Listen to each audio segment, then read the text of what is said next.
পশ্চিমবঙ্গের মাটি একসময় ভারতবর্ষকে বিবেকানন্দের মতো প্রতিভা দিয়েছে, রবীন্দ্রনাথকে দিয়েছি আমরা, বিজ্ঞান ক্ষেত্রে একের পর এক বিজ্ঞানী দিয়েছি, সেই আচার্য প্রফুল্লচন্দ্র ঘোষ হোক বা অন্যান্যরা হোক।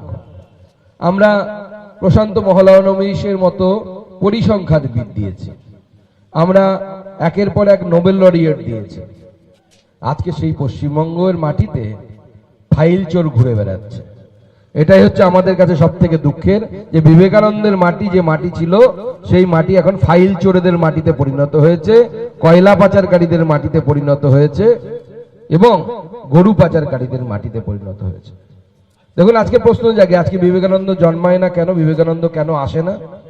কেন আসেন না? কোনো ঘরে এরকম প্রতিভা জন্ম নেয় না? তার মূল কারণ হচ্ছে, যেমন যে কোনো কিছু ধারণ করতে গেলে পাত্র দরকার, সেরকম বিবেকানন্দের মতো প্রতিভা, রবীন্দ্রনাথ ঠাকুরের মতো প্রতিভা, তাকে গ্রহণ করার জন্য সেই মাটির পাত্রতা দরকার, পরিবেশ দরকার। পশ্চিমবঙ্গের সেই পরিবেশ, এই বাংলার মাটির সেই পরিবেশ বর্তমানে ধূলিসাৎ হয়ে গেছে। তাই বাংলাকে আবার বিবেকানন্দের জায়গায় আমাদেরকে ফেরত নিয়ে যেতে হবে। আর বিবেকানন্দের জায়গায় ফেরত নিয়ে যাওয়ার জন্য ভারতীয় জনতা যুব মোর্চাকে সব থেকে বেশি পরিশ্রম করতে হবে। কারণ যুব সমাজের ভাগ্য, যে ভাগ্য সম্পূর্ণভাবে অস্তমিত হয়ে গেছে, সেই ভাগ্যকে যদি কেউ নিয়ে আসতে পারে পুনরায়, সেটা হচ্ছে একমাত্র ভারতীয় যুব মোর্চা এবং ভারতীয় জনতা পার্টি সেটা করতে পারে।